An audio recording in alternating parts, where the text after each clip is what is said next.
Okay, we are on the air. Let us put the clickety-clacks and the light bulbs and the typewriters and the telephones and all the other little shtick that doesn't exist anymore and is inside my antiquated framework here. Troubles in Paradise, the methodology of creationism, tortucan.wordpress.com. Hi, I'm RJ Downard. We will now stop our sharing. The old fart can shut down some of his files, etc., and resume on here. We have Jackson Wheat will be on the show as well, because we're going to discuss anti-evolutionists going all noble on us. Dennis Noble, who gets riffed off by anti-evolutionists quite a while, and so he's been itching to discuss the subject along with me because of this video that pops up. So we'll go into that. And I put the link up to the video as well in the other section. So many little things to deal with here. For those of you who haven't been following, this, by the way, is my 100th episode. Whee! We've reached the centenary spot. The main thing that I've been doing for the last 70-odd weeks has been the analyzing contested bones and discussing other subject matter. Human evolution as viewed by the anti-evolutionists, Rupe and Sanford, who are creationists, kind of closeted as to how the chronology end of things. They're really trying to sound all secular, but yeah, not. And the book was sent to me by a critic of creationism who didn't want to have the time to go fiddling through all that themselves. And they said, would you do it? And I go, sure. So there it is. So this is meeting an obligation. And it's pure source methods. The whole point is that you notice right off the bat that they don't have an index. They don't have a bibliography. So it's very difficult to track down individual information blips. Jackson Wheat, in the new book that we're doing, has graciously sent me Replacing Darwin by our good old not pal Nathaniel Jensen. And that too is a book that turns out not to have an index. And we're going to be folding that material into the new Rocks book. So that ups the ante as to all the material that we're dealing with. But the human evolution matter, big chunk of their stuff is secondary authority quoting. Of the technical literature they cite, about half of it's misrepresenting it, either directly in terms of overlooking internal content or tweaking it to kind of ram it onto their side, because they have this notion that all hominids, other than the stuff that's in the Homo genus, has to be just apes, no connection to us, and that everything that is labeled Homo has got to be basically us. So Neanderthals are just mutant people, and Homo floresiensis is just a mutant person, and Homo erectus is just a mutant person, and Homo habilis doesn't exist at all. Those are just people, and on and on and on down it goes. Well, now they're getting into some of the tool usage, and the idea that they have human artifacts in the Olduvai Gorge. And this one I thought was particularly amusing. I put up some of the technical papers that were available online. One of which is Harman's paper in Nature from 2015, 3.3 million year old stone tools from West Turkana. Wonderful little paper and well worth usage. The tools they're talking about are the very base tools that Homo habilis and or some Australopithecine was developing. And you'll find that they have done a really good job of illustrating that. And Rupe and Sanford don't. So you have no clue what the hell we're looking at. This is what we're looking at. These are one tiny notch up from pebbles. And yes, cognitive issues pop up. The hominids were figuring out that things could be scraped and things could be chipped. And so you have raw material that's very, very rudimentary, and yet can function as a tool. And this is a huge cognitive leap for hominids, but it's a long way from making knitting needles and the kinds of stuff that Neanderthals were doing, very sophisticated spearheads and wrapping stuff and goopy glue and all the material that they were coming up with. That was millions of years later. And humans didn't reach these plateaus all in one fell swoop. And for Rupe and Sanford to imply that this stuff is human tools on a par with what Homo sapiens were doing after a long tradition of evolution is just wacky. But they've got to have this no man's land, or no human land between the Australopithecines and our genus. But the whole problem is that Homo habilis, the tool maker, the ones that's doing this stuff 2 to 3 million years ago, or a cousin, does it make a difference systematically if Homo habilis is the most advanced Australopithecine or in our genus? It, just like Pluto doesn't change based on what you call it. If it's a planet, a planetoid, or a spargleblap, it doesn't matter. It's still the same data field. And what you get with Rupe is an incredible parsing, as with all systematics. Jackson knows this as well from looking through all the stuff with kinds, that they got to have it one or the other. It's got to be separate. They can't have almosts and nearlies and transitional things and hard to classify because is it this or that, because it's a mosaic of features. Why? Because it's evolving in a lineage. And when you end up at one end of the lineage, it's very different from where it starts out. That's why I love the reptile mammal transition on there. Oh, Lisa for Truth asks, was Lucy on the Ark? That's a really cute question, because I don't think anyone has spotted any of the Australopithecines in the Ark encounter. They put some stuff. They put a Cassiid therapsid. They put some mammal-like forms that are actually in the reptile-mammal transition, but they never allude to that in their descriptions. They put a few bats, and they can't quite make up their mind on that one. But no, they'll just leave them out. So out of sight, out of mind, they don't have to think about them because there's only people or apes. There can't be anything in between.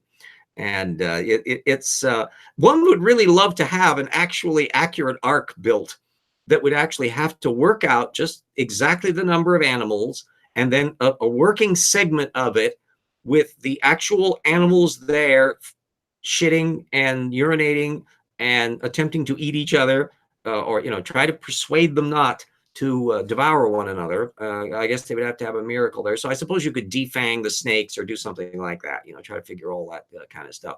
How does one, if any of you have seen, have not seen Cy Strike's set of videos, I was happy to give some commentary on them, where they went through the Ark encounter. And they went through the things of apparently they decided that a lot of the reptiles and frogs are kept in sealed containers that were covered over with like skin or something, leather, and that they drip water down into it to water them. And I don't know how they deal with the feeding part or the defecation goop coming out the other end. Any opening you do for a snake, it very likely won't stay there long, especially if it's annoyed. And I know how we took our garter snake out for a walk one day in Spokane, and it a walk metaphorically, and that was the last we ever saw of the damn thing. It just and disappeared like grease lightning, and that was the end of the pet that we had of the garter snake. I was crestfallen for a week or two over that. My brother could care less and moved on to something else. But you can see my career as a herpetologist never quite got off the ground as a child. Jackson probably knows a lot more about this. Benjamin says, hi, James, and everyone else. James, is there anywhere that we can pre-order the new book? Unfortunately not. We won't materialize until we get the files and everything organized in Amazon, but boy, will we be letting everybody know about it. Not only on Twitter, but on Facebook and everywhere else. And we'll say, that, hey, all you people that didn't buy Evolution Slam Dunk, how about the rocks were there? If you overlook this one, you should shoot yourself because this one is going to be juicy as well. We've incorporated some of the material that was in Slam Dunk and alluded to it because on the reptile mammal transition, but of course there's been new technical material that's popped on since. But oh boy, the number of subjects that we are putting into this little puppy. This is going to be for anybody that's in college level. I don't think we'll have any concerns about this being college level analysis. But it's also written in a conversational style so that if you have no clue about what stuff is, we explain all the terminology. I thought it was a good idea not to have a conventional glossary. We just explain things on the fly. and remind people of where, remember that? And we're talking about this. And oh yeah, that's part of this. And here we're going to talk a little bit more about that and work our way all through it. And so you'll know a lot about systematics and fossils and genetic information and a long parade of creationists suffering from cranial blockage of the rectum. It is just juicy. We are hitting Jackson's smile there. He knows exactly what we've been seeing, because you think that David Menton and Jensen and Tompkins and Georgia Purdom and Sanford. And all these people have been criticized before. Oh, you ain't seen nothing compared to what we're doing on this. We are upping the ante considerably. Jump in there, Jackson. Oh yeah, it's because it's not just biology. It's biology plus paleontology plus geology. So we're incorporating all of these subjects, which rely to varying extents on each other, and how creationists are screwing all these things up. And cosmology and astrophysics. I'll be dealing with that, and radiometric dating and history, the bits about the Middle East and Near East and cultural traditions and mythology. And it's just absolutely cornucopia stuff. Yeah, I forgot. Yeah, there's actually a little bit of history stuff at the start of the chapter I'm working on, because they make Whitmore makes the claim, which is a common trope, that evolution and uniformitarianism were atheistic methods for explaining creation. Well, actually, it's backwards. Uniformitarianism and evolution came first, and creationism came afterwards. As a response, and he was misrepresenting the history of Christianity to boot.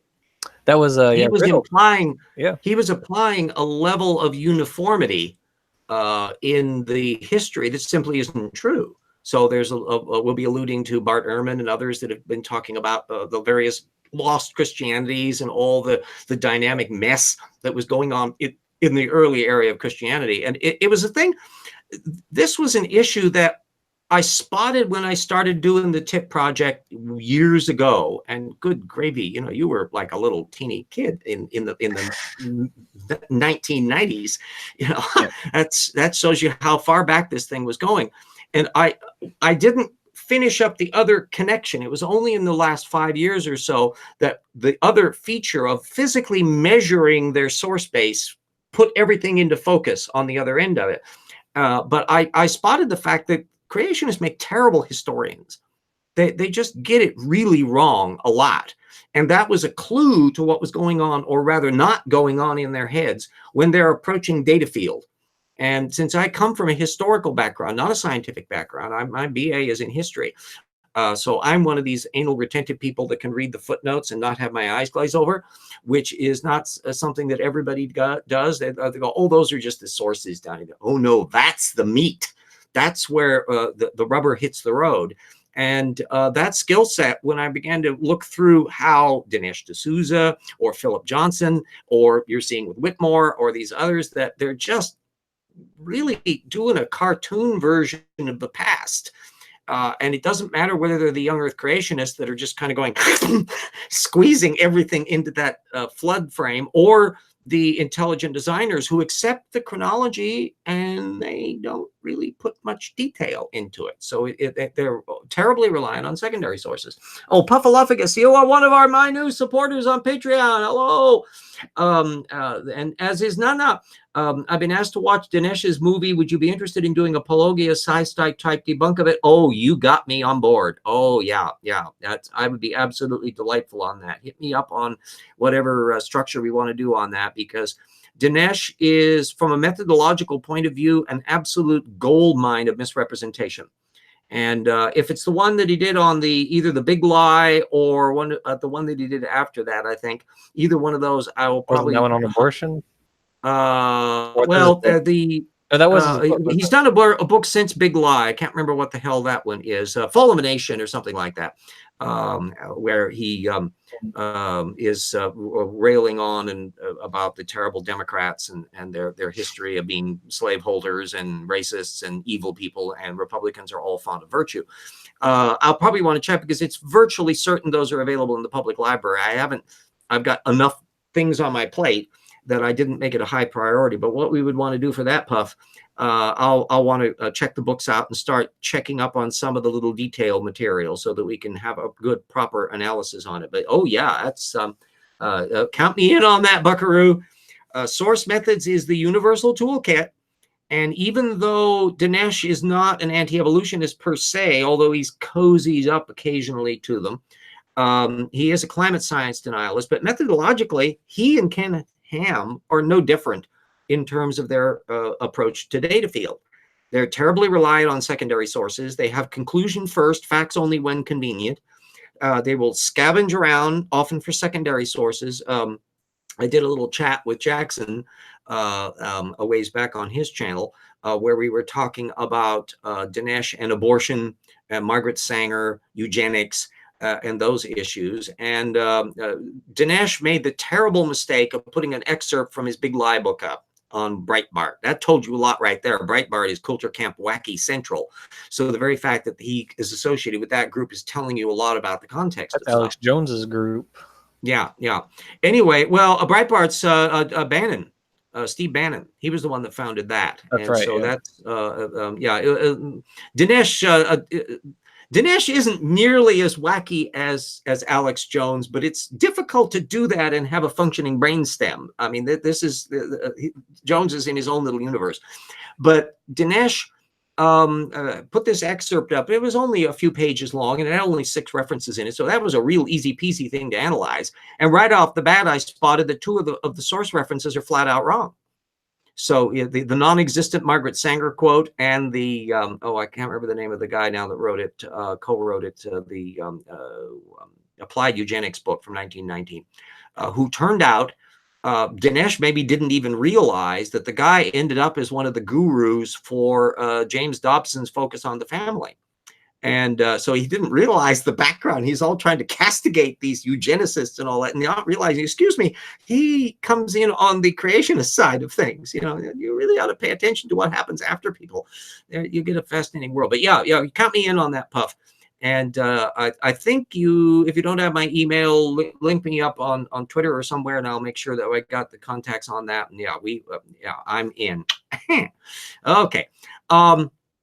The whole bit about it's revealing that the Rupe Sanford book is focused on human evolution, because an awful lot of anti-evolution apologetics doesn't discuss human evolution, even though that's the thing they're obsessed on, that they want human beings to be especially created. But the thing that I pointed out in the old tip work, download all that crap and read that, put the PDFs up, don't print them. They're hundreds of pages long, but just keep them up there and make use of them. You can text search and all that stuff. The thing is that certainly by the 1930s, it was becoming increasingly difficult to isolate humans from regular evolution. That's the big historical take home. Before that, in the 1920s era, it was much easier for somebody to be a quasi-creationist, where humans are specially created at some point in the past, but everything else has evolved. That's okay. Trilobites and dinosaurs, there's no problem with all of that. But because there's nothing connecting us to that. So all they had were Neanderthals, and Neanderthals could be thought of as so close that, maybe they're just deformed human beings, and that's okay. But in the 20s, they started finding more and more African fossils, and the ghost of Darwin was going, told you so. And by the 1930s, they were starting to do the neo-Darwinian synthesis, where they were pulling the genetic data in and starting to really connect up the dots. And then after World War II, they got back to the fossil collecting, and then they discovered DNA, and they started exploring in that. So the 50s become the 60s, become the 70s. And by the time I'm starting to do research in anti-evolutionism in the 1980s, you can't separate human evolution from regular evolution. The same, if you have a dynamic that can explain why synapsids turn into mammals, that same process handles human beings like, well, duh. That's just another case involving our big brains and our social networking. And then the interesting issue is how we're co-opting primate gesturing systems for our language structure, and co-opting primate brain systems for our moral reasoning and all of that, all of which we found in the actual biology and genetics in these times. Yeah. Yeah. So the only way, if you want to keep human evolution separate, you either just go nya nya nya nya nya nya, or you have to obliterate all the other evolution too, because the same thing that lets you have trilobites evolving is going to spill over into human evolution. So the approach that particularly is taken by the intelligent design gang, very little of their apologetics online is pointed at human evolution. But when you read their written material in the Philip Johnson ballpark, or the postings of Casey Luskin, or even Gunter Beckley now at Evolution News, as well as the material that pops up in Young Earth Creationism, they can't avoid coming back to humans. And so contested bones, yeah. And so the thing is to be able to analyze both how they get their facts wrong on the general evolution attacks, and then since they have got their facts wrong on that, then you just apply the methodology to how they are mangling the material when it comes to human evolution. And so this is an interesting bit of the common feature is they're never going to explain what the hell a transitional form is supposed to look like. They'll complain and complain and complain about particular examples. Oh, it isn't this, and it isn't that, and it isn't that. Well, what should it look like? So whenever you're dealing with an anti-evolutionist, ask them to say, okay, you don't like X. You don't like Australopithecus afarensis as a transitional. Imagine a perfect transitional that you would accept, that you go, well, duh, now that's human evolution. That proves it to me. And now tell us how it looks different from Australopithecus afarensis.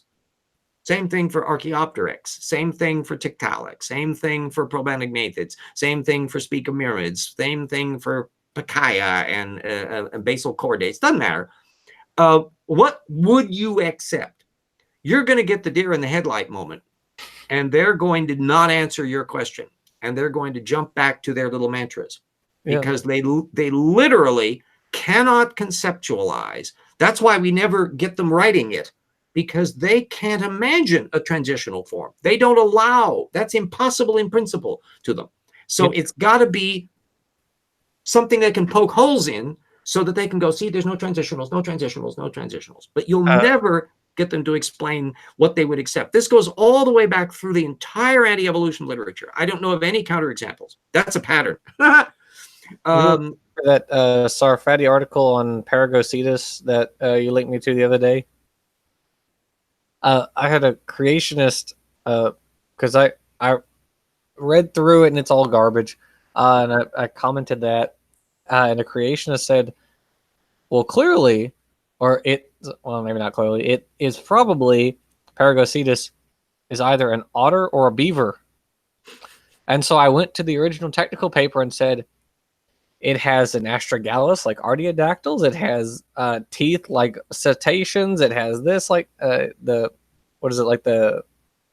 femur is like that of Myocetus. It has all these different features, not at all like otters or beavers. Never heard back. Systematically completely different. And you'll notice that if you start asking how many anti-evolutionists do systematics, boy, that turns into a small list. And even the ones that aren't trained in it, that shoot their mouth off on it, Casey Luskin and Paul Nelson on the intelligent design side, although Paul Nelson is a young earth creationist, and the baraminologists in their area, none of whom have really tremendous training in that area, and they're trying to come at it from their little creationism frame.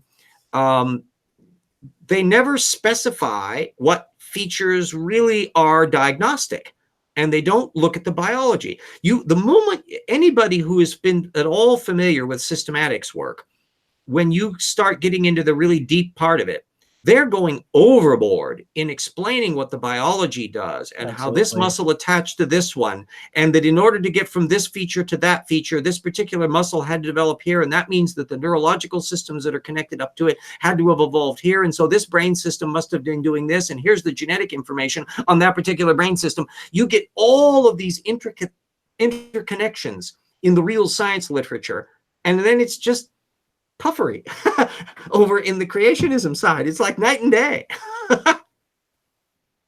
Yeah, the the articles on when did the I was thinking about tardigrades because we just got a little bit by the creationists talking Yeah. about tardigrades, and so when we did the video on it, we were looking at their physiology, how certain genes connect them with onychophorans and with arthropods, and what sort of Hox genes are involved in their development. Turns out they Yeah. split off a section, and so that's why they're little things now instead of these Yeah, they long even have things. worked out the genetics of the procedures they use to shrink their little bodies down to the form that we see, and that was one of the reasons why they were so tricky to systematize, because they were looking at older systematics, anything prior to the 1990s. That shows you how the field has changed so quickly. Is stuff that's looking largely at morphological data and a little bit of the incoming genetics. But once you get past that homeobox gene era, where they're really starting to work out the developmental biology of how body forms occur, now they have a completely different perspective on things. So that what looked like a particular form as a derived form, but you didn't know the genetics of how that happened. Now, when you see the genetics, you're going, oh, this actually belongs way over here, because we're seeing a modified form where it's pulled back from this original substrate, and we can see it in its genes. Yeah, and if you really want to know how far the systematics has come in the past 30 years, pick up a book from the late 70s on biology. It's a shock. Oh my goodness. Good gravy. Yeah. And that's another thing you want to keep in mind on that map of time issue relating to creationist apologetics. If they taught out developmental biologist so-and-so wrote in 1982, why are they drawing on such an old quote? A Puff asks, you, Ross, is one of the people that knows they're being dishonest, isn't he? Oh, no, he's a Tortugan. That I'm very charitable. I know there are people like Aaron Ra who insist that Kent Hovind is lying through his teeth. No. Hovind, Ross, I might agree. I might agree on Kent Hovind. Ken Ham, meh. Kent Hovind. Oh, I've been watching him for such a long period of time, and when I look at how his method runs, it doesn't surprise me at all. This guy is such a pathetic parasite that he will believe anything that says what he wants to be true, and he trolls anything to do it. I'm very charitable on things. The only area where you can generate genuine dishonesty, and even here it's like a weird double standard thing, where the creationists will know they have a bad case, so they want to shuffle it over to what they think can make a good case. That's the preacher side of them. So they'll only select the bits that fit the thing that will look good to their audience. And there is a degree of dishonesty to that. You could see Duane Gish doing it. He could plow through Arthur Strahler's colossal 500-page dismissal of creationism, in which Gish got raked over the coals constantly. And somehow Gish never discusses that when he discusses creation science Answer Their Critics, even though he had to have known about all that. He's a great data parser. Well, Hugh Ross is in a different category. He's a fuddlehead. All you have to do is to see him debate Duane Gish, which I did in the years past, and he's out of his depth. He has a nice squishy, he's amiable, friendly, has his worldview in place. It's generally old earth creationist, but the details kind of elude him, that human beings are soulish animals that came along somewhere. And because he wants that Bible time frame, they're kind of like 6,000-ish years or so, which means he literally conceives that pre-humans that were not soulish were making art at Lascaux and not being human yet. And you're going, what? And he gets into these things about, I'll tell you, with Ross, he often gets into these incestuous daisy chains of Ross citing Ross, citing Ross, citing Ross, citing Ross, to where he's way removed from the original Ross, where he made the wrong claim to begin with, and he just recycles it boop, boop, boop, boop, boop, like that internally. Structurally, old earth creationism is really a small player these days. There are occasional old earth creationist websites, but for all practical purposes, it's reasons to believe with Hugh Ross and Fazal Rana. That's it. And they play very little impact. The intelligent designers seldom pay any attention to them. The young earth creationists won't pay any attention to them because they're not young earth creationists, so they just snark. They will cite Michael Behe more often than they will ever allude to Hugh Ross. And of course, they're totally at odds with Ross, who's an astrophysicist. So he is a defender of standard cosmology and billions of years and the Big Bang and all that stuff. So, but if you look at source level, he's got a series of mantra tropes, and I am absolutely convinced that he believes everything he says. There's not a disingenuous bone in his body. He's not operating at a high enough level of organization to be disingenuous. Yeah, and that's true of the vast majority of them. Once you understand, see, what is so difficult, Steve McRae and others have this problem because if you're an honest person, you can't imagine what can go on in the brain that can permit somebody to say a falsehood. But if you look at what's going on inside that weird little worldview, that they're hunting desperately for factoids to fit their argument.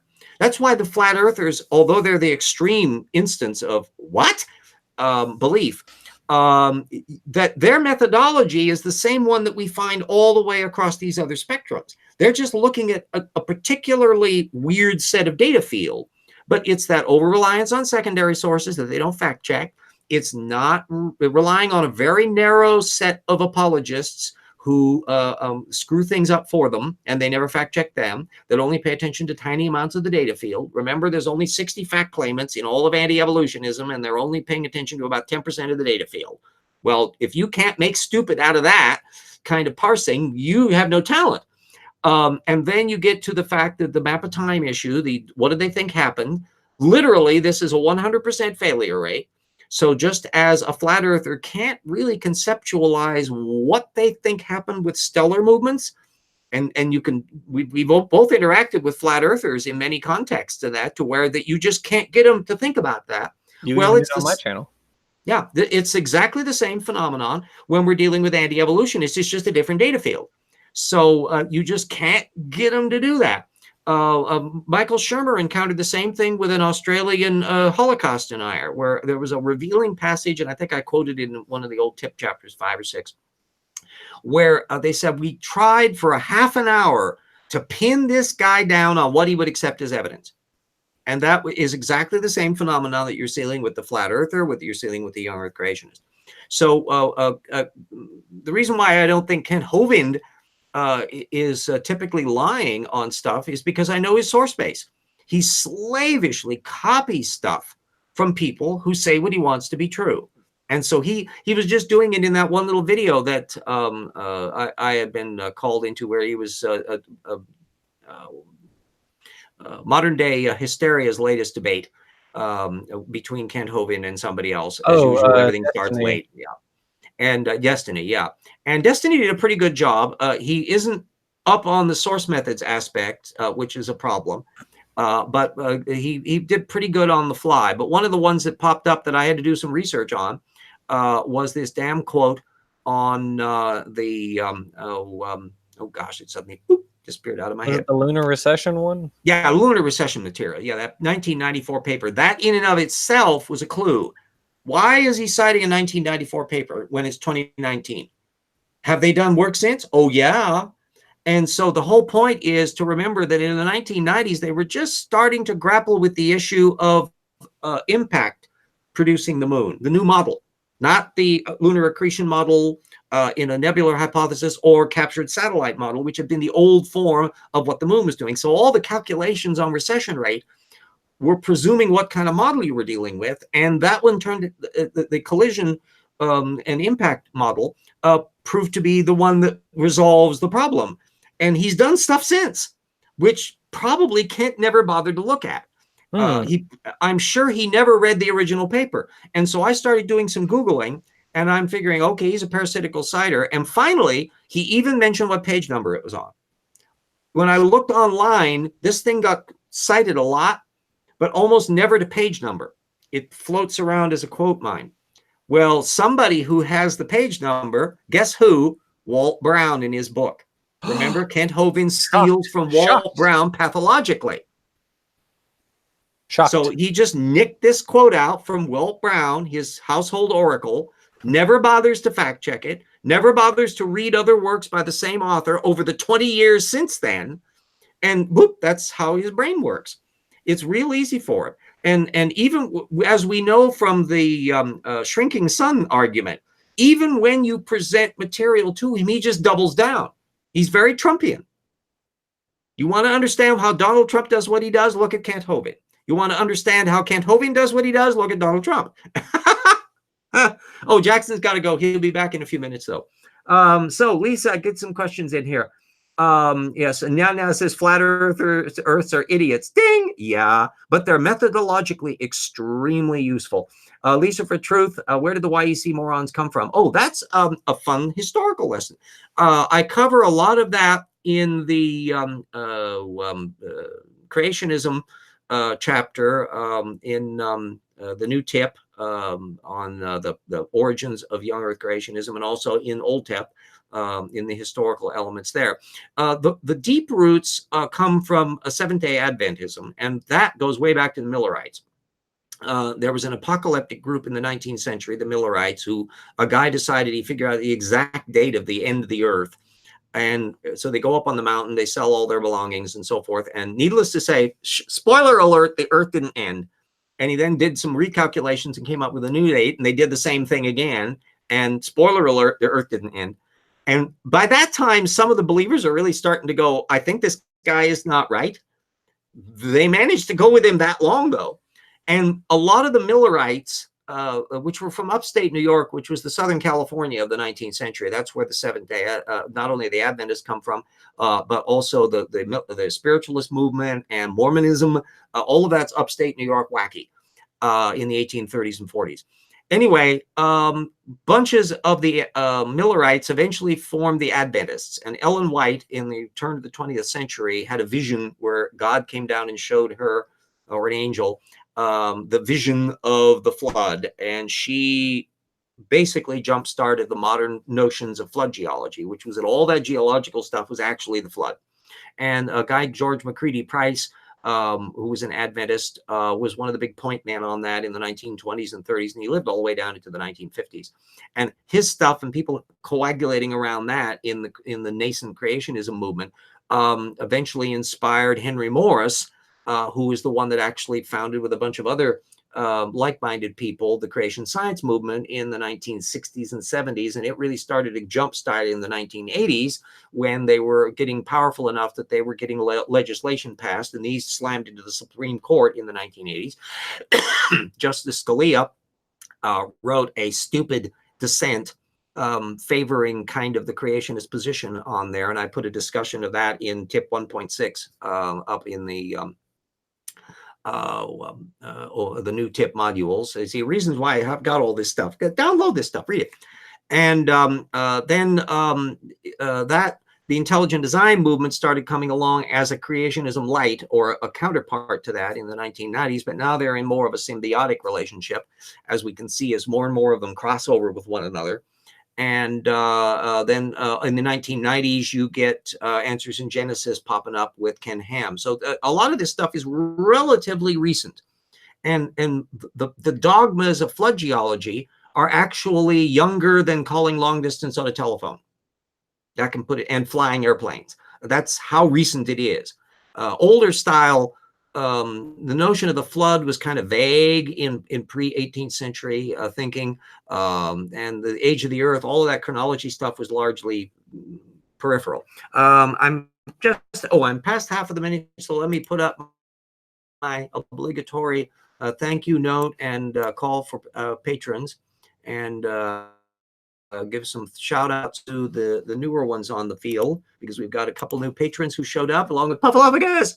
Okay, let me get my little, the routine of RJ Oldfart, searching for the green share button. And there we go again. Boom, boom, boom. And there's our share. And okay, bingo. So my patrons, our colleagues, Hendril and Eric and Cyrus. Cyrus bumped up to a new level. He thank you on that. Our researchers, Travis and Keith and Fino and Kyle Frick and Brad Johnson and Ralph and Meat and Palogia and Sur and assistant researchers Dyer Wolf and Duranko and James and Nanya and Benjamin and Sun Skystone and Todas Real and our friends Daniel and Eat and Stephen Bauman. Hi, Stephen. Mary Gale and Insects Are Cool. and Daniel and Morton and Bo and Staggles and Alex and Paul and Zeshi and our legacy patrons, Jen and Jody and John and Andrew and Yui and Mona and everybody who has helped in one way or another. I am uber appreciative of all of this. It makes the things a little easier trying to get by on Social Security and meeting bills and doing stuff that has to be done, as well as having ink and food simultaneously, which is really swell. It speeds up the research process no end. So there's my thanks for that. And then also, as usual, I put all the links to things in the video description, but there's the website. Download those PDFs. I put a lot of effort into that in the previous material. There's only a few minor bliplets of things that I would be revising and putting some caveats in if I can ever get around to revising material. Big chunks of Dinomania will be showing up in the new Rocks book, so that will be good, plus all the newer material. You can become a patron for the project at patreon.com/downwardtip. And there's also ways to donate as well. You can become a patron functionally there too at gofundme.com/DCGO. So there's my shameless plug for what the project is and how to help it. And those people who have become patrons, I am very, very, very, very, very mindful of all of the help that you've been given on this, because I know this is a world in which there's umpteen different people and umpteen different help this and donate to this and that and thus and such. And all you know, most of you know me just because I'm a face on the screen and because other people have talked about it and all that. But I gradually trying to build a legitimate reputation as somebody that's contributing something to the field that's new and it's important. On the theoretical and the sole source methods thing, which I contend is the universal toolkit that makes you a better researcher and better analyst and better citizen and all the rest. And it also allows you to fillet creationists or anybody else at source level. Just get on that source level, and it's a game they can't play. Tortukans cannot do that. And Puffalophagus says, change my Patreon name from Kyle to Puffalophagus. Yes, that's well, you'll still be Kyle in my thoughts there. And insects are cool. You still are a helper. Cuffle says, I really like the religion from an evolutionary angle episode. Thank you. This is another reason why anti-evolutionists get all persnickety. It's one of the reasons why Dinesh D'Souza bumps into anti-evolutionism, because his book, Why Christianity is So Great, he was complaining about the idea that evolutionists are trying to figure out more and more about why we have religious beliefs and beliefs in general and the neuroscience and all that. And we discover more and more and more bits about it in terms of what brain systems are involved and the evolutionary history of the various brain systems involved. And it also makes me less of an anti-theist than some might be, precisely because I know that human beings generate religion effortlessly. It's a natural thing for our brains to do. And we can do things that are counterpoints to religion, that are not themselves religious, but have the same problems that religion has. Appeals to authority and dogmatic convictions. So if you look at the way the Soviet Union and their officially atheist culture was running, it functioned like a religious police state.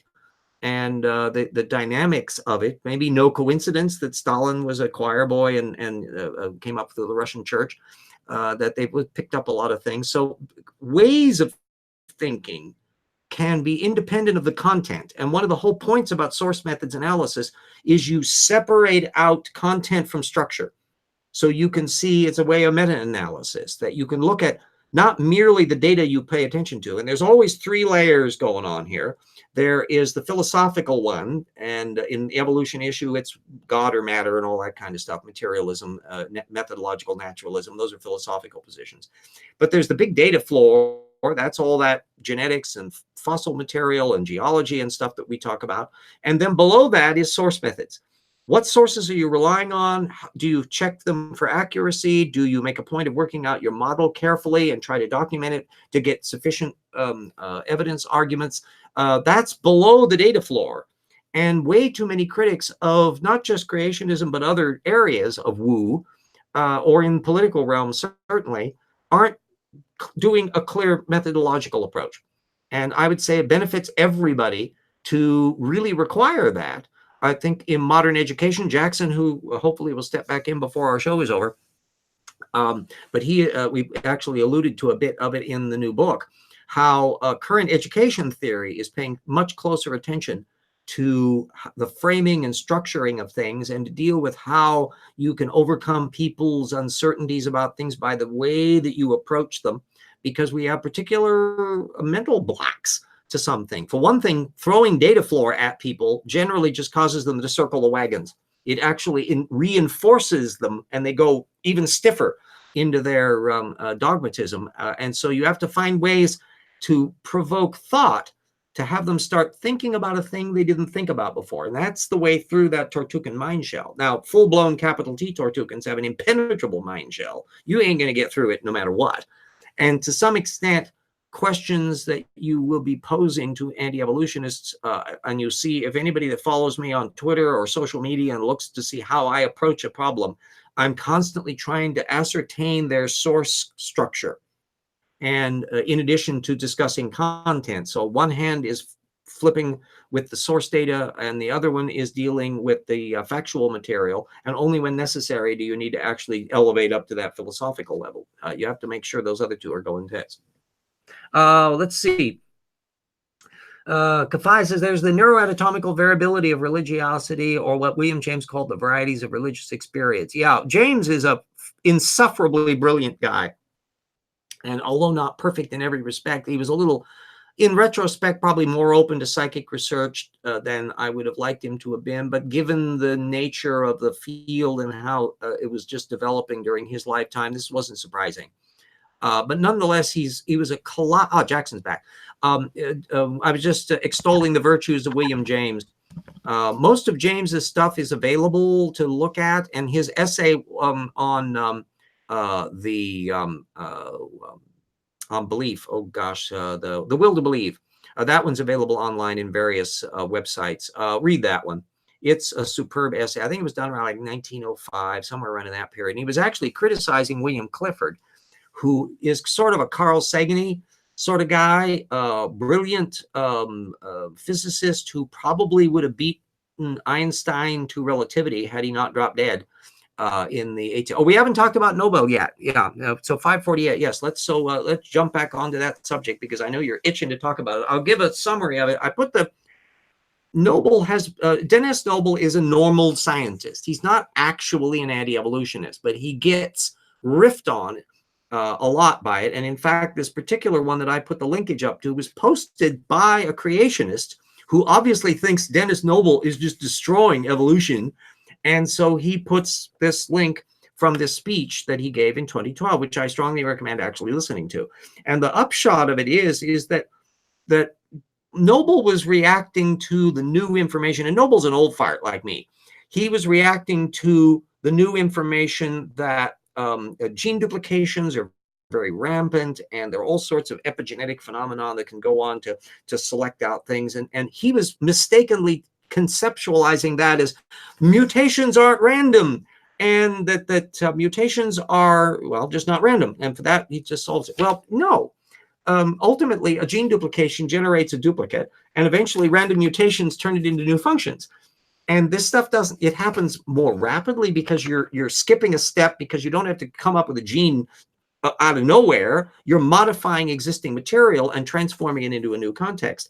He also was going off about the creationist was going on in this mantra about the not random stuff, and they go off and Noble was particularly obsessed about the selfish gene concept. You still find this stuff throwing up a lot. Dawkins in 1981 really was still thinking of the selfish gene as not a metaphor. And now you talk to him and he'll be saying, no, it was just a metaphor. Well, yipes. Let's let on. But anyway, that's my preface. Jump in, Jackson. A 200-page book on a metaphor. Yeah. It's an interesting book, but I was originally, because I was what's his name? Modern Day Debate wanted to slate me for a debate. I don't like debates. I want to do a discussion with this guy named Epichrist, who's maybe a creationist, maybe an intelligent designer. He doesn't really talk about it, but he said, "Hey, do you guys want to debate is it evolution, whatever?" And so while we were in this this private chat, I asked him what his thoughts were about it, and he sent me this video, and I watched it. And it's like this is all for me. This is all on my side. Yeah. And so I tried explaining it to him because the title is something like "British biologist destroys neo-Darwinism," and if you read the comment section, it's all creationists. Yeah, they're just convinced. And you're going, what? Did you watch the video? Yeah. Did you read his stuff? He's had I've got several of his various papers and stuff that he's done over the years. Again, he's offering, he would be one of those that quibbles with the kind of hyper reductionist, neo-Darwinist, everything gene centered view of things. But that's the whole point. If you want to talk about today, the new attempts to develop it is a new synthesis necessary. And now Jerry Coyne sounds like an old fart where he says, no, it's still just neo-Darwinism and just live with it, move on. Whereas the newer breed of developmental biologists and others are saying, no, actually, there's kind of a new level of matter. It's the same thing they go into whether or not macroevolution is just microevolution over time. And others like Irwin will say, well, there are networks of things that develop that actually kind of operate at a higher level than just that point mutation level, so that there's a new synergy going on and ecological interactions that mean that you have to take more into account. Sure. Whereas the gene-centered guys will go, yeah, well, we do that. We get into that.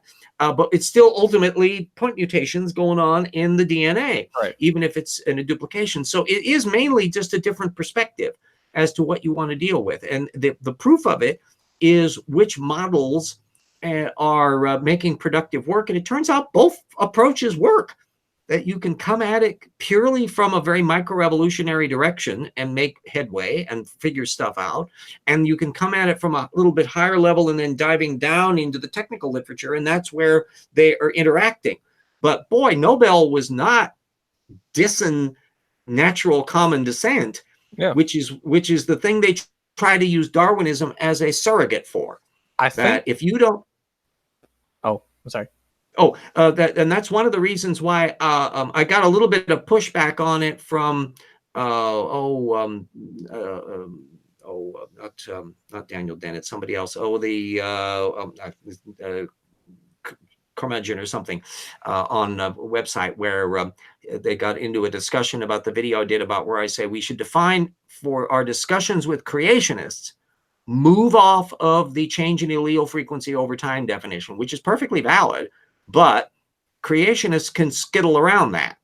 And I say you need to come in with natural common descent or natural branching common descent, something like that, as that's what evolution is. And if you don't believe in that, you aren't an evolutionist. And so then they can find out now where they're talking about micro versus macro and all these other things, because there are creationists who can accept a lot of the terminology. There are creationists easily that accept natural selection now, but they're very dicey about how they want to apply it. So terminology is important. And at best, I would put Noble's video as an example of somebody who's offering some interesting nomenclatural foibles, but it's not changing any of the fundamental data. And it certainly isn't blowing natural Darwinian evolution out of the water. Oh, heck no. I think what they heard was they maybe got 5 minutes into it and heard him go, Dawkins is wrong. And they went, it's done. Yeah. It's over. They didn't actually stick around for any of the other stuff, which everything he talks about is discussed. If you're going for a degree in biology, for a bachelor's in biology, literally everything he says is discussed in your undergraduate degree. He's talking about epigenetics, non-Mendelian inheritance, gene duplication, things like this. This is all very normal, mundane. And you want another measure of it? You want to see what's cutting edge stuff and what's actually being discussed? Just check Proceedings of the National Academy of Sciences every week, because you'll find that all that technical literature is diving into all that stuff. Oh, Travis Adams in the live chat happened to mention Ramachandran's stuff on neuroscience. He is really good. Yes. You dive into his material and the technical work and stuff that he's done. He's also done videos, and he's popped up his discussions in various programs over the years. Yeah, he's superb. And he's diving into I even mentioned him in, I think, chapter 5 or 6, one of those, on Chapgras's syndrome, that weird little thing where somebody can just come to believe that their parents aren't actually their parents, but have been replaced by duplicates. And that the biological way that can occur naturally, which really is an awkward thing to explain from a soul point of view, but makes perfect sense from the idea that if your brain gets a seizure or a stroke or an injury where it isn't communicating effectively with your amygdala, that's how that happens. And you get your little gatekeeper saying, oh, that's not dad. That just looks like dad because I'm not getting an emotional reaction from it. And so his stuff is really superb. You'll find a lot of his stuff online from his technical articles, as well as various descriptions. He's a good writer and all that. So yeah, sorry for the interjection on that, but no, it's okay.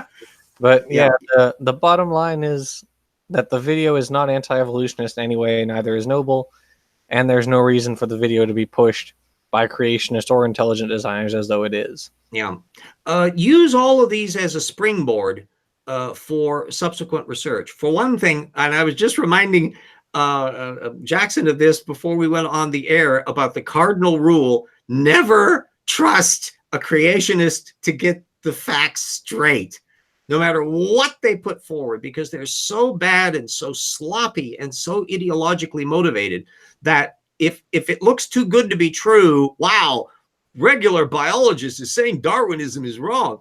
Better read the fine print and look at it and move beyond it to find out the context of things.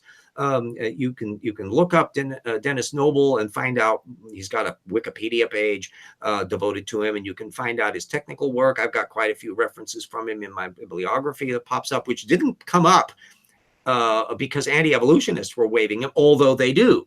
And so it's not just the young Earth creationists that are trying to dragoon him onto anti-evolutionism. The Discovery Institute bunch will bring up Dennis Noble, and they just treat him as these little authority figures. It's like how Stephen Jay Gould has been used as a thing. Well, yeah, the dirty trade secret of paleontology, there are no transitionals. And then when you find out what the hell he was talking about and find out how he was pissed off at all these creationists misrepresenting his work, like Schweitzer has been pissed off at the creationist misrepresenting her work. This is a common practice. And in part, it comes from the religious proof texting tradition.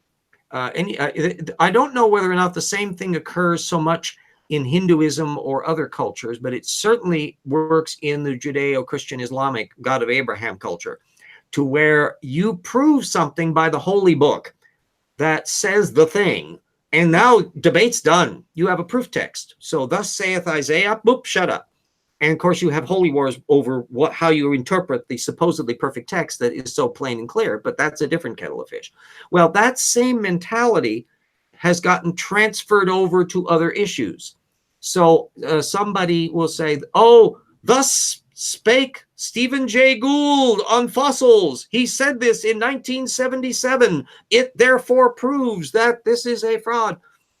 No, it's a quote that you got from a quote mine that was from a scientist that may or may not mean what you think it does, that has a context. And if you haven't read the original source, you don't know what that is. That's just a set of character strings.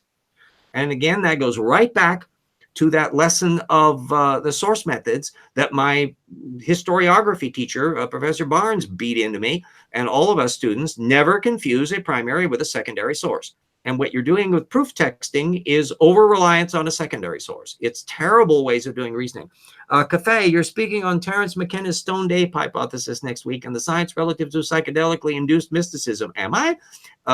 We've been waiting for some background and stuff on that, and I've never gotten a detail on that. Make sure that who's ever doing that I'm not putting any eggs in that basket. Sorry. Yeah, I wouldn't either. We know that animals munch on stuff that can have hallucinogenic properties, and some animals even like getting drunk now and then on fermented berries and stuff. And so they do that because there's dopamine centers and all that stuff that go off in that. And we've just continued that on a more elaborate basis. But I think there's more than enough information as to what the brain is doing that to get to why we figured out gods and mysticism and all the rest, that may have been playing a bit of a role, But the very fact that we go into dream state, I think, is way more significant than anybody munching on magic mushrooms as a hominid. Because what is it? What do you think's going on in the dream state? Why wouldn't you think this is a real world that you go to and you come back from? Because why do you think that there's only the physical world? This seems to be just a natural outgrowth of the fact that we go into these REM states all the time and have extremely vivid dreams. So I would be gobsmacked if a species that did that wouldn't come up with religions and mysticism and all this stuff. I mean, duh. I mean, It's also no coincidence that humans have built off of hallucinogens. So the Cumean Sibyl, I think, and I think it was called the Pythia or something. There was another one that they're basically, these people are in the one one in Olympus, Oracle of Delphi. That they're basically over spots that get weird fumes and stuff coming up. And they may very well have been getting high on various drugs. Human beings have had a long tradition of that kind of thing. And that connects up. Or the shaman, and they dance themselves into it, or they starve themselves into it, or they take some drugs or smoke the thing. And yeah, that will have played a role. But it's perfectly capable to come up with incredibly stupid things without that. oh, As we can observe from the stuff that's on YouTube. I think it's also, well, that's true. I think it's also likely that our pattern recognition software, brain software, is heavily involved in that. I don't think it's a coincidence that we're, such crazy pattern recognition seekers, or such pattern seekers. We're the tool-making species that tells stories. And some of the stories we want to make up to tell us about why things are the way they are, and also why we should do the things we think we ought to do. So we create eventually moralizing gods and refine our gods to turn them into moralizers, and it makes us feel better if we're commanded to do the right thing.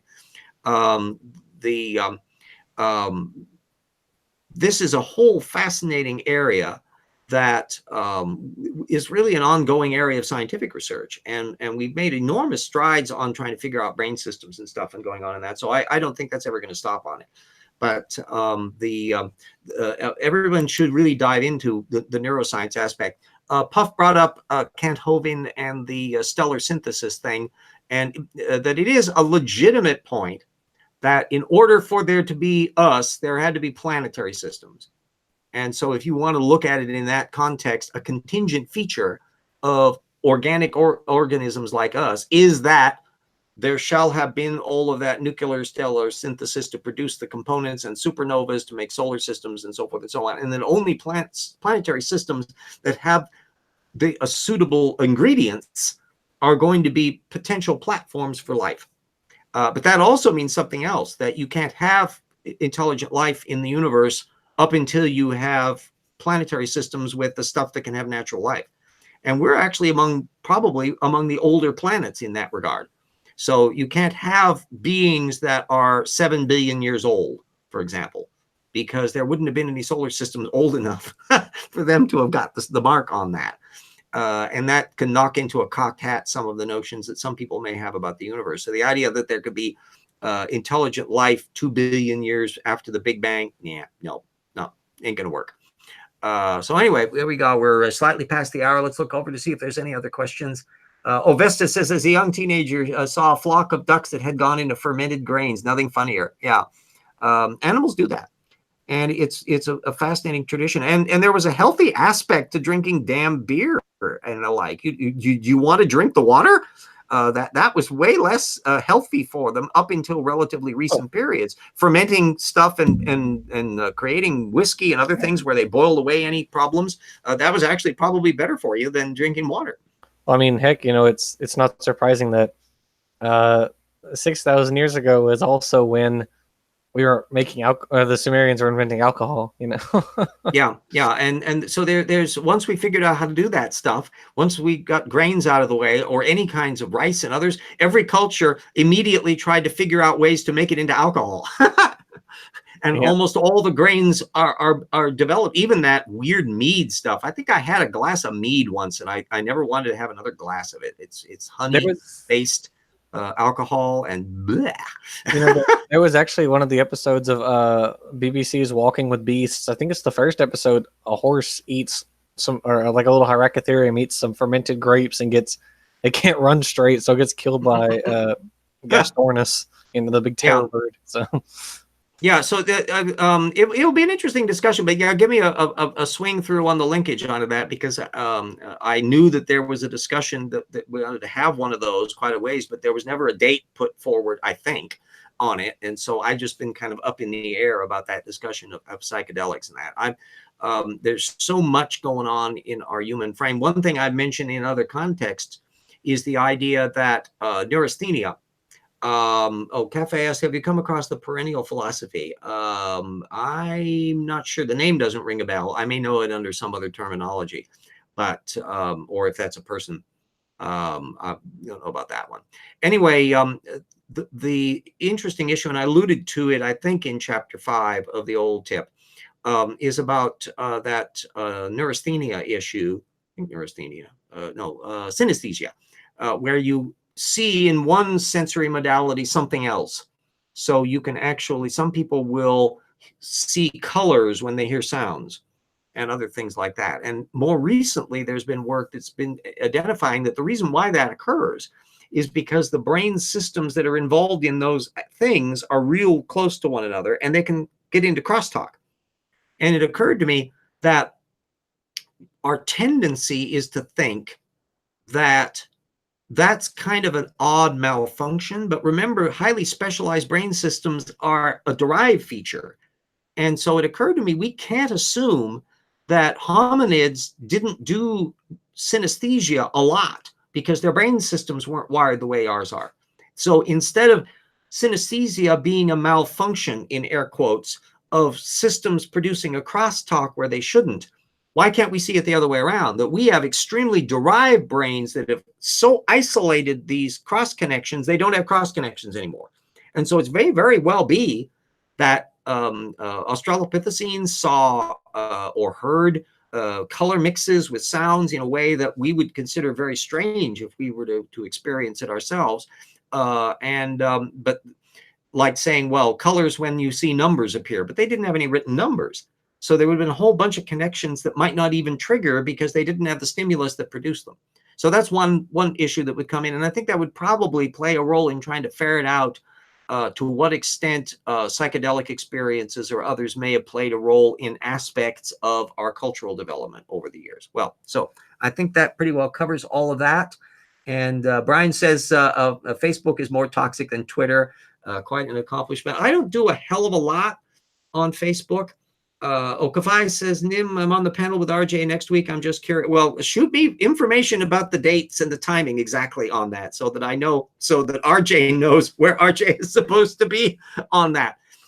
Because I only knew it as like a coming attraction. And let me check my calendar here while we're online to make sure that we know what the hell is going on in here. If this is next week, and let's see, 22nd. And yeah, see, I literally, Atheist Edge, Saturday the 25th. That was the thing, that Atheist Edge, hallucinogens and religious. It was from 5 to 6 p.m. for Saturday. That's what I got the detail on. And that's a good reminder on looking into that. And I will be most intrigued to come up with that. So I did have a reference on it, but get me, make sure that I get the link on Twitter on it. Otherwise, we may get this thing where poor Strike didn't give the thing for his movie night last Friday, and so I didn't know it was on. And so I'm looking around for all of this because he always puts the link up. I'm still an old fart in this respect, and I do like to have the little training wheel linkages and stuff that pop up to make sure that I get to the right spot. Okay, Jackson, did you have anything further to add to our wandering conversation? New species of non-archaeopterygiid avian discovered. Oh, wasn't that another one of those Scansauropterids? No, it's not the new yeah, that's another one of those, the bat ones that no, but it's not that one. Yeah, that's it's a bird just slightly more derived than Archaeopteryx, found at the Solnofan formation. believe. Oh, yeah. So that put it as a contemporary with Archaeopteryx. Yeah. I may or may not have the technical literature on that. Shoot it to me anyway to make sure that I've got that, because it's annoying but delightful how incredibly busy paleontology is these days, and how relatively available most of it is, to where if you think you have a good grip upon the paleontology world and then you suddenly dive in to find out what they're doing, woo! Alcmenavis is the name of it. So yeah, it's in the same. Yeah, so it's at the Solnophan in the late Jurassic, which makes sense that Bye, Archaeopteryx insects. do it. Oh, Oh, insects are saying goodbye. Yeah, he yeah, it has to makes leave the sense show. that it was found there because early birds are relatively small and they don't preserve very well, and this is likely just a little fraction of a much larger radiation because the Coelurosaurs as a whole were radiating very Yeah. extensively through the late Jurassic. So It's annoying that so much of that, well, like all the specimens of Archaeopteryx are from that one deposit, all of them. And they apparently involve 2 species at least, which is interesting. Alan Fiducia, in his informative moments, I think correctly pointed out that a factor here is that we're talking about island archipelagos, and bird speciation seems to go on steroids and very possibly was true for the flying dinosaurs in that as well, if they are ones that are jumping to the next island, and so that they diversify more rapidly that way. And the fact is that we're seeing a tip of the iceberg here, because the Solnhofen is a Lagerstätten deposit. How many of these birds were existing everywhere else, but we don't know they exist because they need a Lagerstätten to capture something that's that fragile? The same thing with Compsognathus. That's the only 2 specimens known, one of which is in the Solnhofen, and one of them that doesn't have, that's even more fragmentary, is found in France, and that's it. So, there are whole taxa that are, they were there, but what was going on over the next rise, we don't know, because you don't have a Lagerstätten. So that's another one of those fancy little words we don't want to lose sight of, because it bears upon our understanding of these things. Always bear in mind how difficult something is to preserve. So anything that it comes from Lagerstätten deposits are ones that it means that there's probably a whole slew of other ones that are invisible to the fossil record because they're hard to preserve. And little itty bitty animals that's got really fragile bones, the way the earliest birds did, the same thing as bats, same thing true for pterosaurs. It's no coincidence that I think most of the pterosaur fossils that are found in the Triassic are ones that had drowned in lakes and got preserved in anoxic conditions. And there you get the stuff that way. How much else was going on? What was going on before that time? How far back do bats go in the fossil record? I'm still rooting for a Cretaceous bat. I still wouldn't be at all surprised if it turns out that bats originated in the late Cretaceous and then survived the KT, because you got it's a relatively tiny time frame. You've got and again early bats showing up in Meso, another Lagerstätten, and they're really tiny. You fit them in your hand. So that was like 55 million years ago. You're only 10 million years out from the KT extinction. And the genetic information suggests that they do spill back into that area. So I'm still rooting for a Cretaceous bird or bat, you little bastards. But oh yeah, the speaking of bats, the new little Scansoriopterygid. It's very interesting because it makes you wonder how many of those weird little bat theropods were floating around at that time, that they go through their own sort of radiation, and where they and it's intriguing too from an ecological perspective. We're running over the time, but I don't care. Puff says, given that extant birds are warm-blooded, what is the likelihood that their dino ancestors were as well? Is it more likely they pick it up along the way to becoming birds? Actually, that's kind of a settled issue now. That dino, but whoops, what happened? Got a second show here. I can still see. Yeah, I'm. Yeah, no, I've got a thing going where I don't have my audio off, and it's whoop, there we go. I forgot to mute the audio on the other feed there. My mistake. Anyway, The metabolism of dinosaurs, it's not fully warm-blooded. It's kind of in a quasi state, and there's no reason to think that the current metabolism of birds all appeared all at once. So whether or not Archaeopteryx was as high thermostat as birds do, and birds, by the way, have a higher thermostat than mammals, and then even mammals have a pecking order where monotremes have a lower thermostat than marsupials, and those are not as high as placentals. So there's a risk taking of that, that you get more bang for your buck, but then you got to eat a lot. And so you get something like a hummingbird that's a highly derived form. That thing has to eat constantly to keep going, as opposed to a glider that basically can find carrion and drop down and eat a while and then float around on the air drafts. I would not be surprised if it were still in the mesotherm range, because its skull cavity, or its skull, the cranial capacity is also, of course, intermediate between that of reptiles and birds. It's kind of partway between them, which makes sense because it's evolved from dinosaurs. So yeah, on those, but the intriguing thing about this diversity of early flappers is how small they are, for one thing, and it intrigues me because there's like a niche of interest here, because the avian or the flapper brigade had been all pterosaurs for a really long time, from the Triassic all the way down into the Jurassic, when the earliest birds are showing up.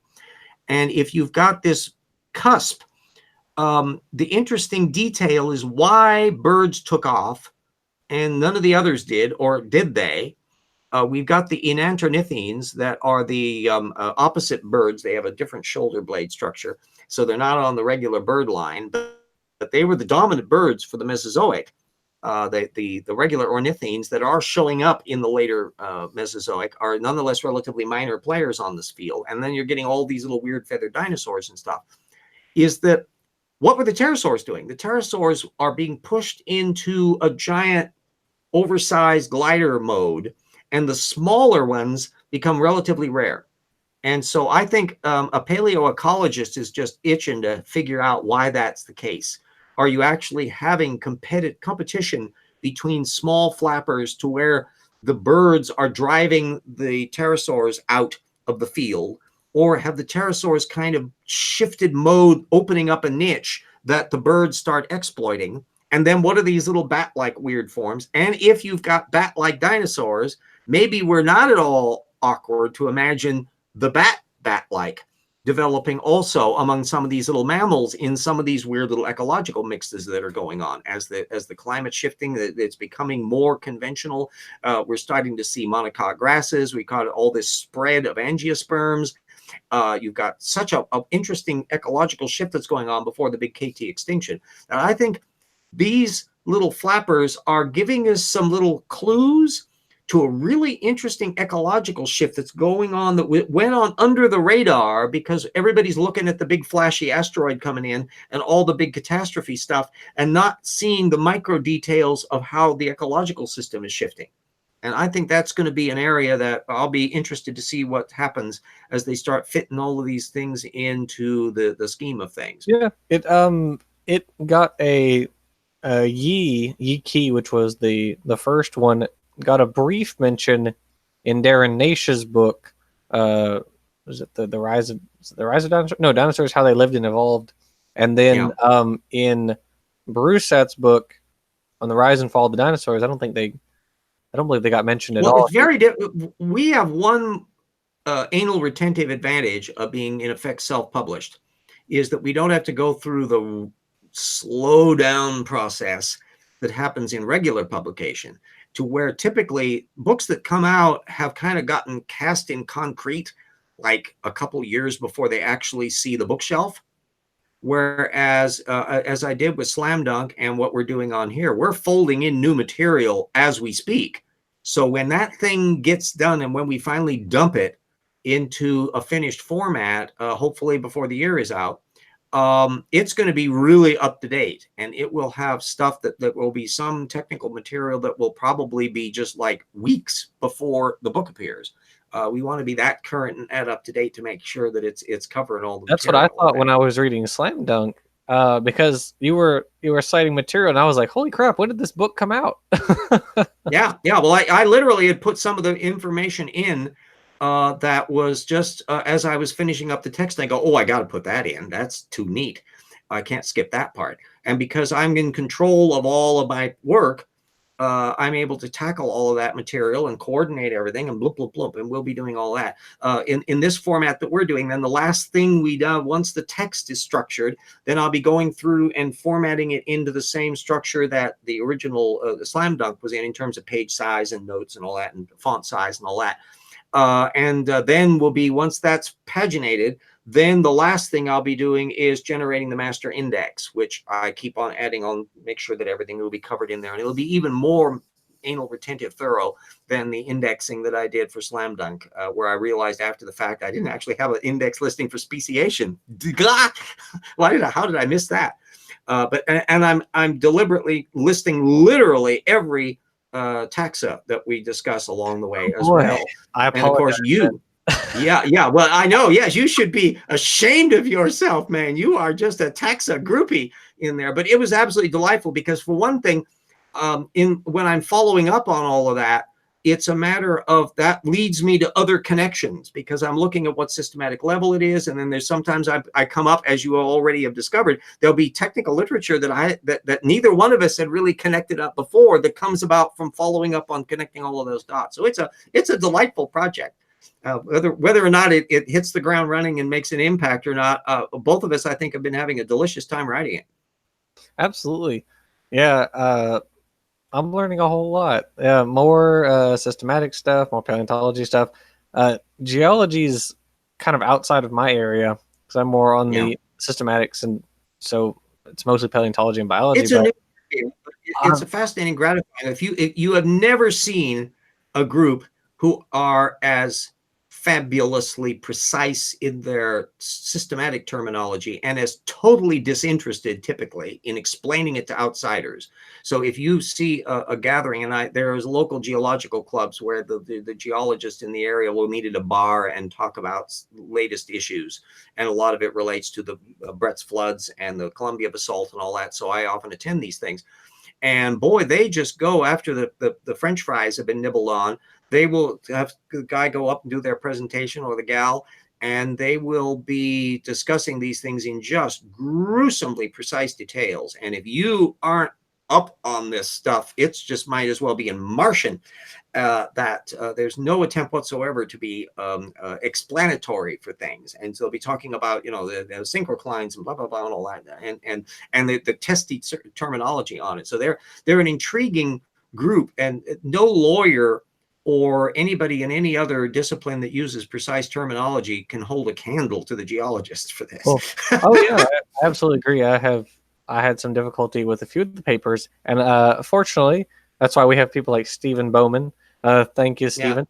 Yeah. Who I would bounce some of the things I was reading off of him. I'd say, hey, am I understanding this correctly? Is that what this is saying? And he'd go, oh, okay, well, this is saying this, and it's talking about this, and there's this. Yeah. And interestingly, he does read creationist stuff, and so he was kind of pointing me towards this is how they're misrepresenting it. This is what the paper actually says, and this is what this means, and all this. And so very useful in that. Thank you. Yeah, and it was nice having him as one of the vetters on this because geology isn't one of our primary discipline areas to deal with, and so I'm always gratified when we'll have the comments from him. And it's like, oh, good of you to bring that up. Or then, in other words, it's not are you an idiot? What did you just say here? This is absurd. We didn't get any of those. And so that's an indication that's on the right hand. And that's the same thing when Christine Janis liked Slam Dunk and all of that. That it should be a reflection that if you're diligent and you make a point of researching the work to where you understand the playing field well, to where if you get to the stage where you can read a technical paper and your eyes aren't glazing over, you understand what they're addressing. That's 90% of the battle right there. And you'll discover in looking at creationism, oh, they don't get that far. And you can also find when Andrew Snelling's trying to bullshit you with terminology, and Dwayne Gish tried to bullshit people with terminology too. He would dangle technical terms in front of you to make him sound like he was so fancy.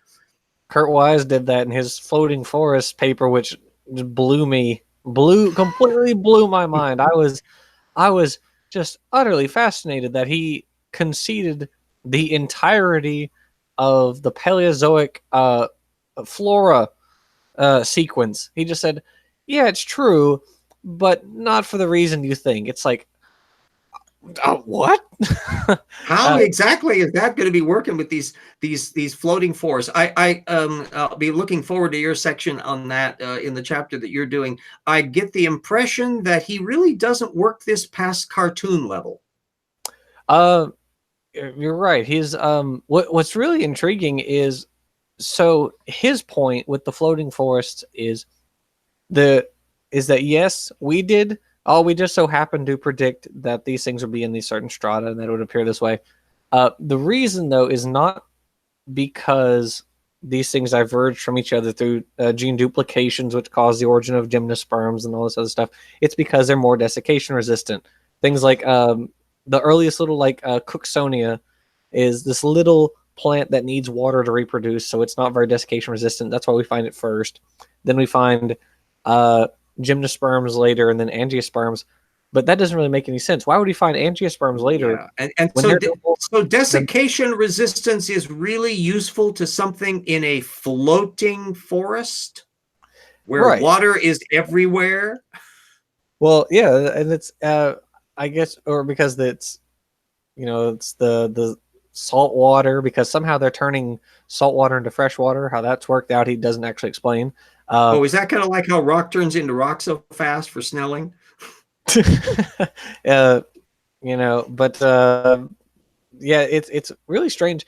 I ran it past Matthew Herron because I was like, "Hey, are angiosperms actually more desiccation resistant than gymnosperms?" And he said, "What?"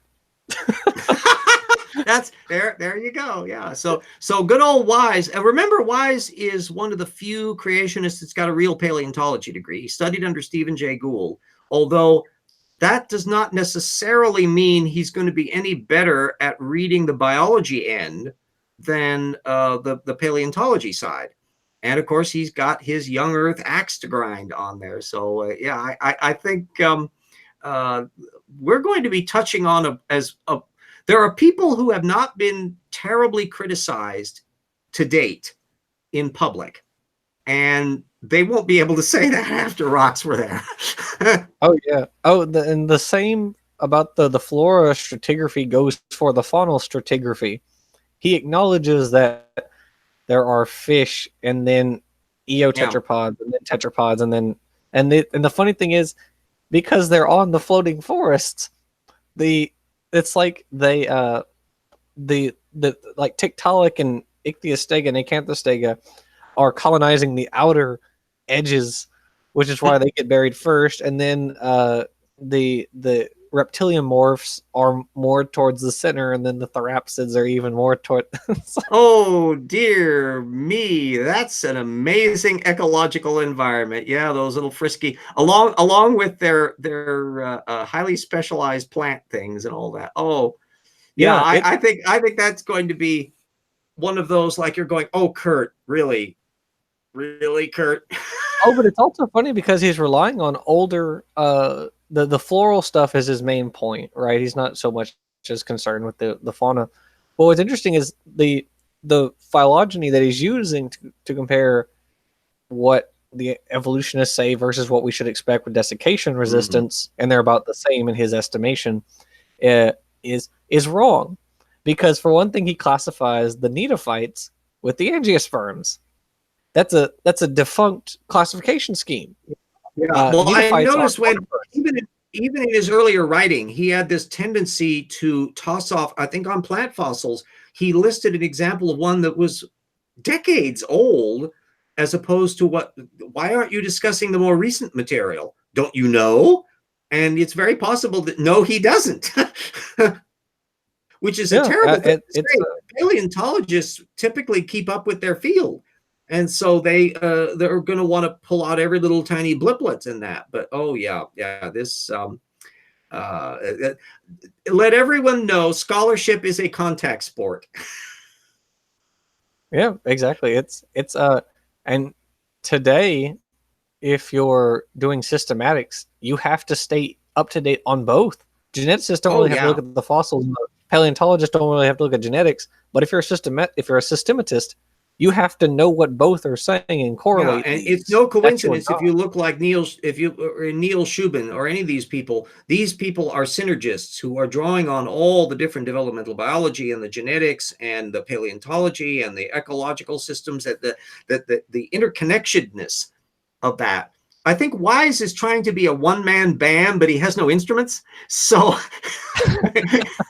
it kind of limits it. Brian brings up, don't forget Bill Ludlow is doing some good stuff too. Yeah, he's been a bête noir for Kent Hovind and the creationists for quite some time. He particularly on human evolution, and he has a channel to subscribe to, do that as well. There's a bunch of people that I subscribe to, and when they're also on Twitter, I connect up on that as well, because they're part of the tripwires, and I'm hoping that I'm one of the tripwires for other people, that and Jackson in the same way, that we'll be calling attention to material, or pick our brains, ask us questions. If you say, well, what about this, or tell me about that, or what is the situation here, and I'll either say I don't know about that, but I'll find out, or I'll be able to give you information. Someone did that last week, and I think you might have missed it. I think it might have gotten buried in your feed. Someone asked us. Yeah, well, I don't go back all the way through. By the time I go to bed at night, and by the time I get up, a lot of stuff can actually happen on that thing. And you get up way earlier than I do, so that I'm catching the thing, and I don't plow down through every single one of them. So that can easily happen. Anyway, what was this? Well, yeah. I mean, you're in those feeds with 48 people. I mute those immediately. I can't possibly. But someone was asking for our opinion on how the Tanis formation was brought to public attention. Someone was asking our opinion on that, and I think you'll probably agree it was very what was the phrase, Bacher-esque. He's shooting for the fame and the glory instead of going through the regular process of the science first and then the public. Instead, he went public first, then science, which is very and there's a certain so that's more likely to occur now that there are so many PLOS style journals out there that are peer reviewed, but yet they're also tendency to be cutting edge. It's always good to kind of put question marks against those. You have a more reliability in something like Science or Nature or PNAS or the more traditional ones. It doesn't mean that they're necessarily bad work. But that there's things that you put little layers of question marks around them and let the dust settle. This is the standard rule that I tell of everybody about everything. Don't jump off the press release. Let it settle a bit first.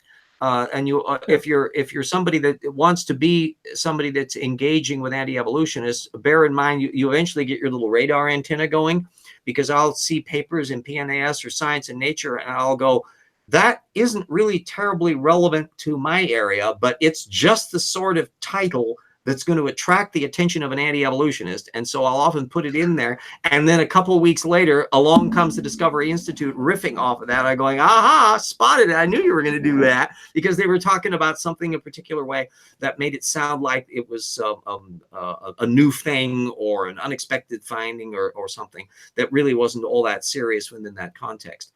That anti-evolutionists are really monotonous in their tropes and how they handle stuff. They always want to show the scientists are at loggerheads. They can't agree on anything, or the old view is completely overturned. Is it? And because they're shooting from the hip, this creationist Joe that we'll be discussing in another couple of weeks, that thing where a guy wrote a thing at the Federalist group that's a really right-wing political thing, and he was saying that 30% of biologists disagree with Darwin now. I'm going, what? No, that's not true. And basically, he's making up a number that he's riffing off of Michael Behe. But the thing is that there's this. Is that the one I'm sure Jerry Coyne probably also will be lambasting it in due course. But at any rate, it got thrown in because a creationist had put a link up to it. So I knew about it that way. Anyway, the interesting issue was this back thing that I was going on with this Joe guy who is a full-blown creationist. Here, the Benjamin that was writing the paper is pushing water for intelligent design, not young Earth creationism. But this little Joe guy is a full-blown young Earth creationist, and he was just running amok on little tropes, and he was trying to bring up Eugene Koonin and the tree of life metaphor, and trying to disprove the reptile-mammal transition because horizontal gene transfer is going on in bacteria. And sorry, Koonin's not arguing that. You're misreading his paper. Sebastian asked, do you think is it okay for most content creators to mirror educational videos and speak over them in a foreign language to enlighten people without English knowledge? I think that's always, I would prefer subtitles so that it remains in the original language, but that's just me. Yeah. You would obviously want to get somebody's permit if you are going to voice over. There's a variety of ways when they do that on programs. It's kind of frustrating if I'm watching something that involves foreign scientists, for example, Nova, and there's jibber jabbering away in Romanian, and you actually have to read the description that's going across the screen that way. But that's the way it goes on that. So long as you're being very true to the text, that's one thing. Another one is to have a full, if the voiceover is in there, you want to make it very clear to everybody that that's what it is. And usually that whatever the techniques that the PBS and other ones do is workable. So you have no notion, you have no doubt that what you are hearing when you see some little Asian lady speaking in Vietnamese and then somebody's voiceover in English, well, and you clearly understand that this is something that you're putting in afterwards. Always you want to be fair to the data. Always you want to be rigorous in terms of the context on it. Another way is to do your presentation and having that one running silently in the background, and you can do your narration that way to where you're seeing the material, but you're producing your own material. And that in some respects, it might be easier to just do it as a paraphrase and make it clear that you are in fact paraphrasing, even though you're using their visuals. That's another way of doing it. But there's umpteen different ways of doing it, and different people have preferences as to different things. Oh, gosh. Let's see what we got. So we've suddenly spilled half an hour over. See what happens when we run amok like this. Thank you all this is the 100th episode of our Evolution Hour. I realize that I'm a weird old fart from another era who is a talking head in Spokane, as opposed to ones that have way bigger cachet than I do. I just go to see the tens of thousands of people that watch some of these videos from Aaron Ra to the creationists. But I'm starting out with this and doing the best I can. Everybody that can help through the Patreon and the GoFundMe. And if you don't have Evolution Slam Dunk, get it. And remember to have, there's Evolution Slam Dunk, available in ebook formats. And if you like fiction, get Paralogs of Phileas Fogg too, and make it a double feature, and old RJ can use the royalties. So yes, thank you, Michelle. Congratulations on 100 episodes. I'll keep on going as long as I can on this and continue to do work on it and putting up the good fight and trying to get more and more people to do source methods. It won't do damn bit of good. Data is useless if nobody knows about it, and it's up to us. We, the people, are the ones who do this. We can't depend on the professors who may not be good at explaining things to do this. We can rely on their work, but let's disseminate all this information and disseminate the proper source methods. And as I kind of showed, if you haven't seen my Kent Hovind debate, look at, I'm using source methods in the way that I'm approaching him.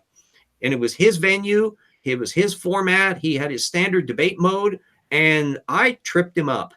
And he did not operate the way he normally does. He never even got around to his end apologetics, bring people to Jesus thing, because I completely derailed him.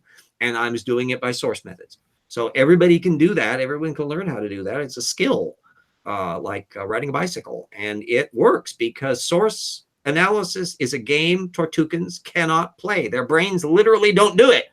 So if you get them onto that, that's... So, au revoir, auf Wiedersehen, aloha, see you next week, and give me a note on the upcoming drug-addicted hominids discussion, and we'll keep going on that. Okay.